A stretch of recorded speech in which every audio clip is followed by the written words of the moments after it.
Welcome to Eye Opening, where we explore the fascinating world of industrial organizational psychology. Ever wondered how psychology can improve workplace productivity, employee well being, or leadership styles? Well, that's exactly what IO psychology, or industrial organizational psychology, is all about. Hi, everyone. My name is Nishka, and I'm a second year graduate student pursuing my master's in IO psychology at San Francisco State University. And I'm Julie, also a second year graduate student in the IO psychology program here at SFSU alongside Nishka. So, Julie, you know how sometimes when people hear psychology, the first thing they think of or that comes to mind tends to be therapy or counseling, right? But IO psychology is totally different. It's still people focused, but it's really about using psychology to make workplaces better for everyone, from employees to employers. Exactly. So let's kick things off with the big question. What is IO psychology? I'm glad you asked. Think of IO psychology and IO psychologists as the bridge between people and performance in the workplace.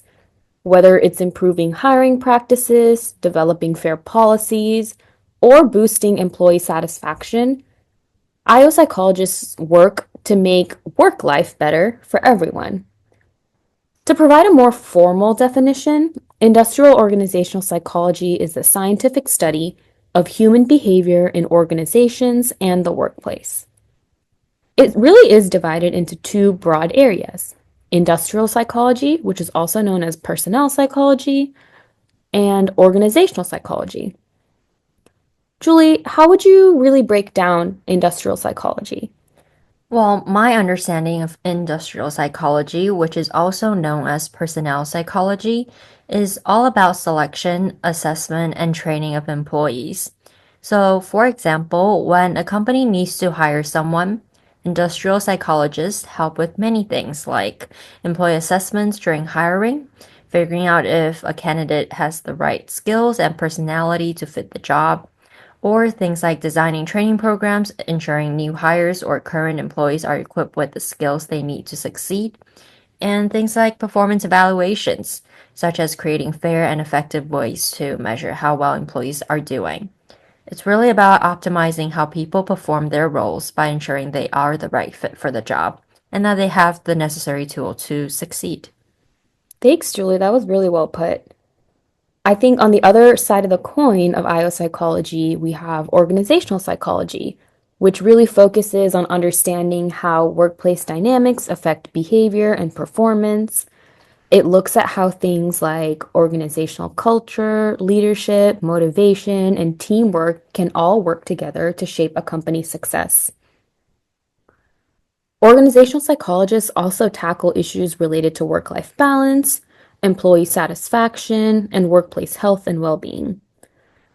For example, we can focus on things like leadership development and coaching.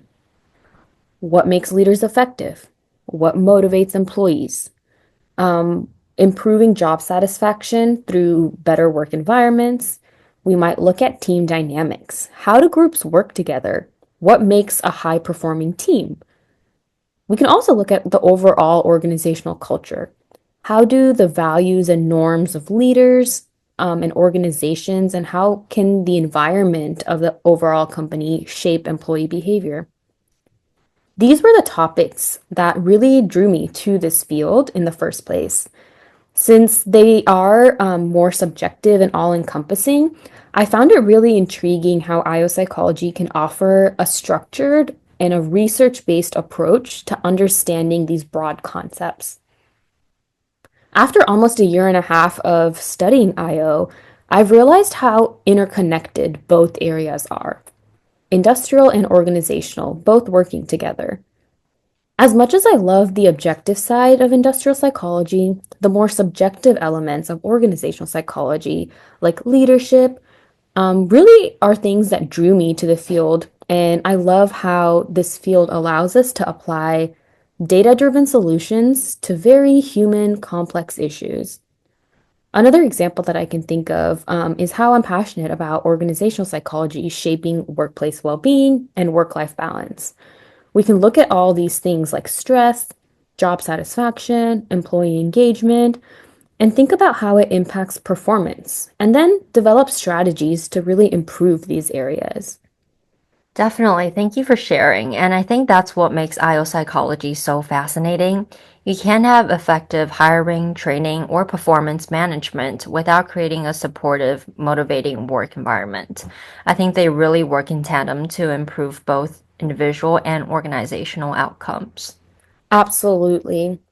Why don't we take some time to dive into some of the core concepts of IO psychology? Because these really are the guiding principles that can help guide the work that we do and ensure that we're applying psychology in the most effective way possible. For sure. And so, first up, we have motivation. What it is that it focuses on what drives people to work hard, what keeps them engaged and satisfied.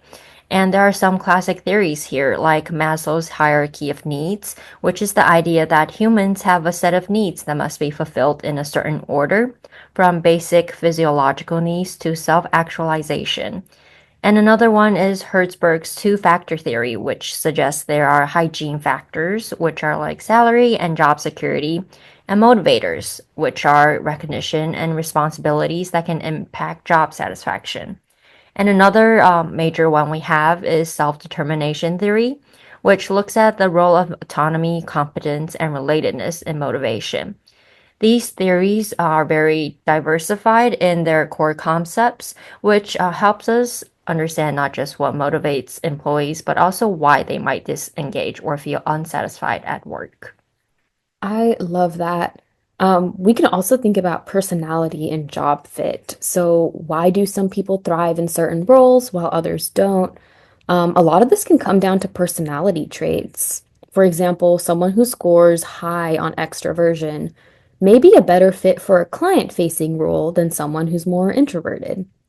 Understanding this personality and job fit is critical for both the individual performance and the overall team success.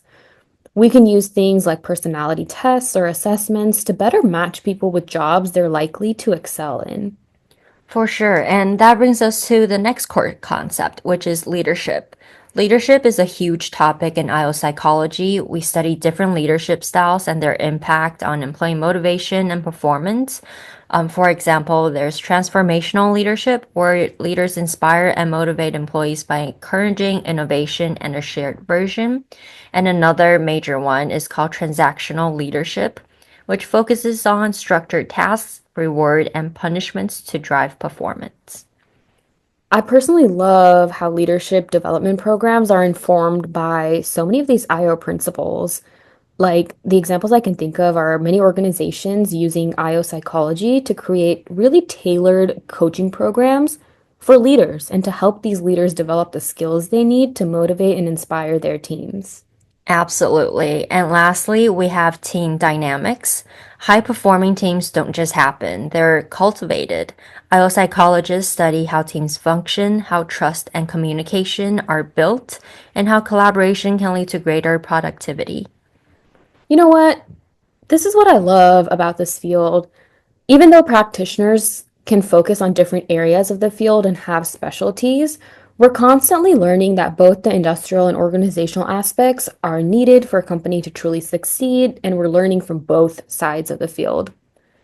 So, we've covered a bunch of theory behind IO psychology, but our listeners are probably thinking, why does all this matter? So let's get to the real question. Why should people care about IO psychology? And in reality, do people actually care about all of these theories and frameworks in real life workplaces? That's honestly a great question. And for me, when I first started studying IO, I didn't fully understand how much of an impact it could have. But over time, I've realized how IO psychology can transform a workplace. For one thing, it helps improve employee performance and well being. And by applying what we know about motivation, job fit, and leadership, we can help employees feel more engaged, supported, and satisfied. Absolutely. And you know what? It's not just about individual performance. What's cool is that IO psychology also helps organizations promote diversity, equity, and inclusion. We can use fair and scientifically backed hiring practices so companies can ensure that they're not just hiring for skills, but also hiring for diversity of thought and experiences. And underlying all of this, honestly, what I think makes IO psychology especially valuable is its scientific nature. The research and the data behind all of it really help bridge the gap between the theory and research and practice, making sure that the strategies and policies we develop in organizations are actually grounded in solid evidence. Yeah, and there are so many success stories of companies using IO psychology to make a real difference. Take, for example, Google. They've long been known for their innovative use of IO psychology principles to improve both employee performance and satisfaction. One of the ways they've done this is through their highly effective employee selection process. Google actually applies rigorous personality assessments and cognitive ability tests to ensure they hire people who not only have the technical skills, but also align with Google's unique culture of innovation and collaboration. And on top of my mind, there's actually another success stories that comes from their work on employee engagement. Using employee surveys and organizational climate assessments, Google regularly gathers feedback from employees about everything from leadership to work-life balance. And the results help them refine policies and create a more supportive, flexible work environment, which ends up leading to higher job satisfaction and lower turnover. So, when we really look at companies like Google, it's clear that IO psychology isn't just a theory. It's a powerful tool that can create tangible, meaningful change in the workplace. It can really drive performance, boost satisfaction, and lead to real organizational success. I love a good success story. And speaking of tangible change, let's quickly go over some of the main methods and tools that we use as IO psychologists. Definitely. Some of the most common methods include psychometric testing, which are things like personality tests, which we all love, or cognitive ability tests to assess potential fit for a role. And next up, we have surveys and assessments. We regularly measure things like job satisfaction, organizational climate, and employee engagement through surveys. And lastly, but certainly not the final one, we have job analysis, which helps us understand the skills and competencies needed for specific roles and align them with job descriptions. And of course, we use research methods like experiments, surveys, case studies, and field research to get a comprehensive view of what's happening in an organization. That is really, really cool. And it really is all part of the scientific approach that sets IO psychology apart from other fields. And just looking ahead, this field is evolving pretty rapidly with the rise of remote work, artificial intelligence, and all these cool things. Biopsychology really has a big role to play in shaping the future of work. There really never has been a more exciting time to be a part of this field, and I think that's why biopsychology has such a powerful role in shaping modern workplaces. It's not just about getting the most out of people, but it's about making sure that employees feel valued where they work, they feel motivated, and they feel cared for. That is very true. The future of work is being shaped right now, and we as IO psychologists will be right there to help guide it. What great conversation today, Julie. That's a wrap for today's episode. We've just scratched the surface of IO psychology, but my dear listeners, don't you worry. We'll dive deeper into more topics in future episodes, so stay tuned. Thank you so much, Nishka, and everyone. Please keep an eye out for more content on assessments, training, organizational climate, and much more. Thank you so much for tuning in to Eye Opening. See you next time where we'll dig into assessment based practices. Bye. Bye.